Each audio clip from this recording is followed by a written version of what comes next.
রাজশাহী বিশ্ববিদ্যালয় কেন্দ্রীয় ছাত্র সংসদ নির্বাচন হবেই বলে জানিয়েছেন বিশ্ববিদ্যালয়ের উপাচার্য অধ্যাপক সালেহ হাসান নকিব। তবে ঘোষিত সময়ে নির্বাচন অনুষ্ঠিত হবে কিনা সেটা স্পষ্ট করেননি তিনি। বিকেলে সিনেট ভবনে এক বক্তব্যে তিনি এই কথা জানান। তিনি বলেন, একটা খুব সুন্দর রাকসু করার ব্যাপারে আমরা বদ্ধপরিকর। সবার সাহায্য সহযোগিতা আন্তরিকতা এটি নিয়েই নির্বাচন হবে। তিনি জানিয়েছেন, নির্বাচন কমিশনকে প্রশাসনের তরফ থেকে সব ধরনের সহযোগিতা করা হবে। একটা খুব সুন্দর রাকসু নির্বাচন করার ব্যাপারে আমরা বদ্ধপরিকর এবং ইনশাআল্লাহ এই নির্বাচন হবে।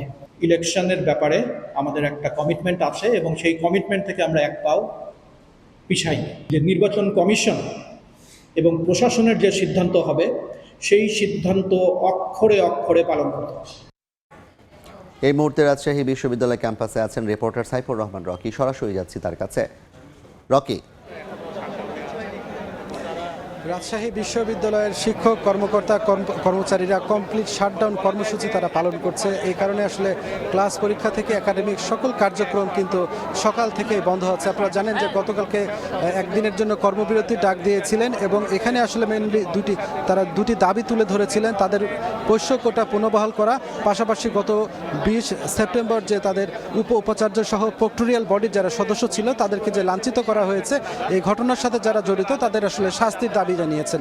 এই শাস্তির দাবিতে তারা আজকে মানববন্ধনের পাশাপাশি এখানে তারা প্রতিবাদ সভারও আয়োজন করেছে রাজশাহী বিশ্ববিদ্যালয়ের সিনেট ভবন প্রাঙ্গণে।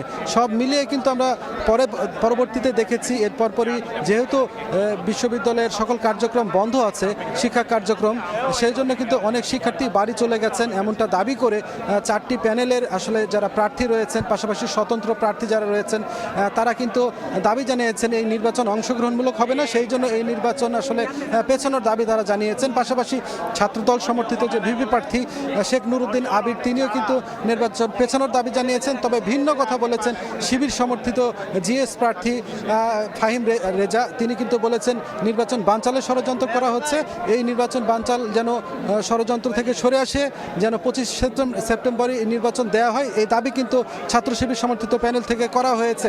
এর পরপরই কিন্তু আমরা দেখেছি স্মারকলিপি প্রদান করা হয়েছে এই 4টি প্যানেলের পক্ষ থেকে নির্বাচন কমিশন বরাবর, এবং নির্বাচন কমিশনার বিকেল 5টায় একটি বৈঠক শুরু করেছেন। আসলে এই নির্বাচন নিয়ে আসলে কি হচ্ছে, নির্বাচন পেছাচ্ছে নাকি আদৌ নির্বাচন 25 সেপ্টেম্বরে আসলে অনুষ্ঠিত হচ্ছে, এই নিয়ে কিন্তু তারা এখনও সেই বৈঠকটি করছেন। এবং এর বাইরে কিন্তু আপনারা দেখতে পাচ্ছেন প্রচুর পরিমাণ প্রার্থীর সমর্থক, বিভিন্ন দলের সমর্থক, ছাত্র সংগঠনগুলোর সমর্থকরা কিন্তু এখানে উপস্থিত হয়েছেন এবং এখানে উপস্থিত হয়ে তারা অধীর আগ্রহে অপেক্ষা করছেন যে আসলে সেখান থেকে আসলে কি সিদ্ধান্ত গৃহীত হয়। কারণ আপনারা জানেন যে দীর্ঘ 35 বছর পর রাকসু নির্বাচন অনুষ্ঠিত হতে যাচ্ছিল আগামী 25 সেপ্টেম্বর। সেই রাকসু নির্বাচনকে ঘিরে নানা অনিশ্চয়তা তৈরি হয়েছে।